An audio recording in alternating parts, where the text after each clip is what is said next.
লোকসভা ভোটের দিনক্ষণ ঘোষণা হয়নি এখনও। খুব শীঘ্রই নির্বাচন কমিশন তা ঘোষণা করতে পারে, এমনটাই ধরে নিয়ে আগামী 13ই মার্চের মধ্যে রাজ্যের সমস্ত প্রকল্পের বকেয়া কাজ শেষ করার নির্দেশ দিলেন মুখ্যমন্ত্রী মমতা বন্দ্যোপাধ্যায়। বুধবার মন্ত্রিসভার বৈঠকে এই নির্দেশ দিয়েছেন মুখ্যমন্ত্রী। মন্ত্রিসভার বৈঠকে মমতা জানান, 13ই মার্চের মধ্যে লোকসভা ভোটের দিনক্ষণ ঘোষণা করতে পারে কমিশন। তাই ওই তারিখের মধ্যে রাজ্যের সমস্ত প্রকল্পের বকেয়া কাজ শেষ করার সময়সীমা বেঁধে দিয়েছেন তিনি। এছাড়াও এদিনের বৈঠকে সুন্দরবনে বিশ্বব্যাংকের সহায়তায় বন্যা প্রতিরোধে নয়া প্রকল্প চালু করার সিদ্ধান্ত গৃহীত হয়েছে।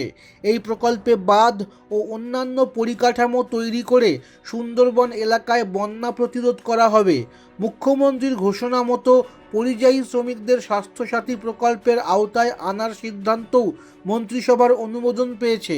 আদিবাসীদের জন্য আলাদা ভূমিজ উন্নয়ন পর্ষদ গঠন করার সিদ্ধান্তও নেওয়া হয়েছে বুধবারের বৈঠকে।